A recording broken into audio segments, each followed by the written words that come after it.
સુરેન્દ્રનગર જિલ્લામાં કુદરતનો પ્રકોપ જોવા મળ્યો છે। અચાનક ત્રાટકેલા વાવાઝોડાએ ખેડૂતોના મોઢે આવેલો કોળિયો છીનવી લીધો છે।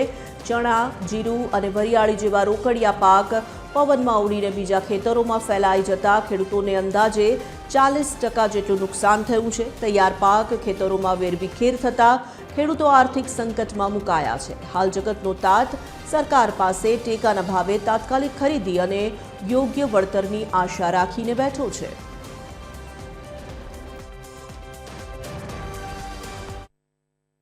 કાઢવાયા અને વાવાઝોડું અચાનક આવ્યું 4:25 અને વેર વિખેર થઈ ગયું। બીજા ખેત ત્રીજા ખેતમાં જતો રહ્યો માલ અમારો। ખેડૂતને નુકસાની 40% છે। સરકાર તમને કંઈક રાહત આપે, વહેલી તકે ભાવ વ્યવસ્થિત આપે, ટેકાના ભાવથી ખરીદી કરવા માંડે। રવિ સિઝનમાં અત્યારે અમે ચણા, વરિયાળી, જીરુંનું વાવેતર કર્યું હતું।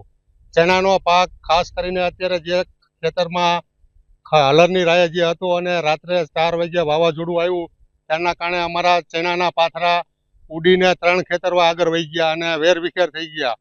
અમારો માલ હાથમાં જે આવે એવું હતું એ વાવાઝોડાએ બધું વેર વિખેર કરીને 40% માલ તો અમારો નુકસાનીમાં ઉડી ગયો અને ખરી ગયો। અને અત્યારે એનો લણણીનો ટાઈમ થયો અને તા કુદરતને કેર કર્યો કે ખેડૂતના મોઢામાં જે આવવાનું હતું એ કોળિયો જ કુદરતે લઈ લીધો, એટલે ખેડૂતને 40 થી 50% નું નુકસાન છે।